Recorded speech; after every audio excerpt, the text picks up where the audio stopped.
વિદેશમાં ગુજરાતીઓ અસલામત છે। અમેરિકામાં મહેસાણાના 2 લોકોની હત્યા થઈ ગઈ। સ્ટોરમાં કામ કરતા પિતા પુત્રીની ગોળી મારીને હત્યા થઈ। મહેસાણાના કનોડાના પિતા પુત્રી અને તેમની હત્યા થઈ ગઈ છે।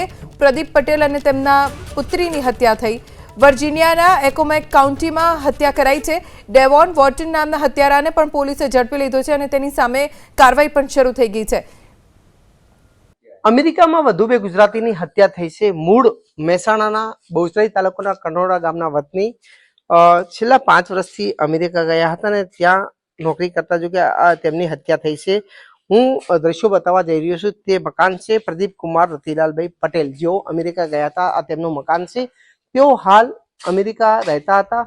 જે રીતે તેમની દીકરી સાથે ઉર્મિબેન પટેલ સાથે ત્યાં રહેતા હતા, તેમની હત્યા થઈ છે। તેમના ભાઈઓ છે મારી સાથે, કુટુંબિક ભાઈઓ, તેમનાથી વાત કરીશું। સાહેબ, કેટલા વર્ષથી ગયા હતા ને કઈ રીતે હત્યાના સમાચાર? છેલ્લા 5 વર્ષથી ધંધાર છે અને તે જોબ કરતા હતા એમની દીકરી સાથે।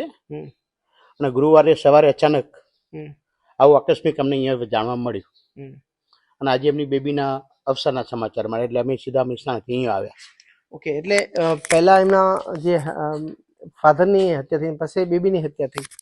એટલે એ અત્યારે બેબીને કેવી રીતે થઈ એ ખબર નથી, પણ એના પપ્પાની હત્યા થઈ એ જાણવા મળ્યું હતું અમને। કોને ગોળી મારી, કઈ મારી ખબર કઈ? ના, એ બહુ ખ્યાલ નથી અમને। પપ્પાને ગોળી, પ્રદીપની ગોળી મારી હતી એ ઓન ધી સ્પોટ એવું જાણવા મળ્યું કે તે સ્થળ ઉપર જ મૃત્યુ પામ્યા હતા અને બેબીને કંઈક માથાના ભાગે વાગ્યું હતું અને ગોળી વાગી હતી અને ઓલરેડી વેન્ટિલેટર ઉપર જ હતી। અને આજે અમને ત્યાંથી સમાચાર મળ્યા એટલે અમે બધા મહેસાણાથી કુટુંબી ભાઈઓ બધા અહીં ગામડે આવ્યા। કાકા, કેટલા વર્ષથી ગયા હતા ત્યાં, શું કરતા એ સમાચાર?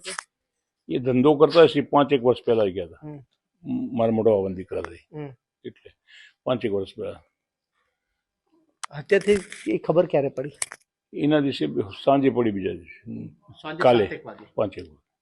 કોને હત્યા કરી કોઈ એ કાળિયા તેઓ કઈ છે એ લોકોએ હત્યા ગોળીબાર કર્યો છે એવું જાણવા મળ્યું। આ લોકો અમદાવાદ રહેતા બીજા પરિવારના? ના, એ તો એને ત્રણે ત્યો હતા અને બીજી 2 બીબીઓ લગ્ન કરેલા હતા, એમના ઘેર હતી, બાબુ બીજો નહીં। તો જે રીતે પિતા અને પુત્રીની હત્યા થઈ છે, હું ફરીકવાર આ કનોડા ગામનો જે સુથારવાસ છે ત્યાં આ પરિવાર રહેતો હતો। 5 વર્ષ પહેલા પ્રદીપ કુમાર અને તેમનો પરિવાર અમેરિકા ગયો હતો। ત્યારબાદ તેમની હત્યા થઈ છે। ગુરુવારે ગોળી મારીને તેમની હત્યા કરવામાં આવી હતી। ઉર્મિલા પટેલ 24 વર્ષની ઉંમર જે તેમની દીકરી હતી તે સારવાર હેઠળ છે, જેનું આજે મોત થયું છે।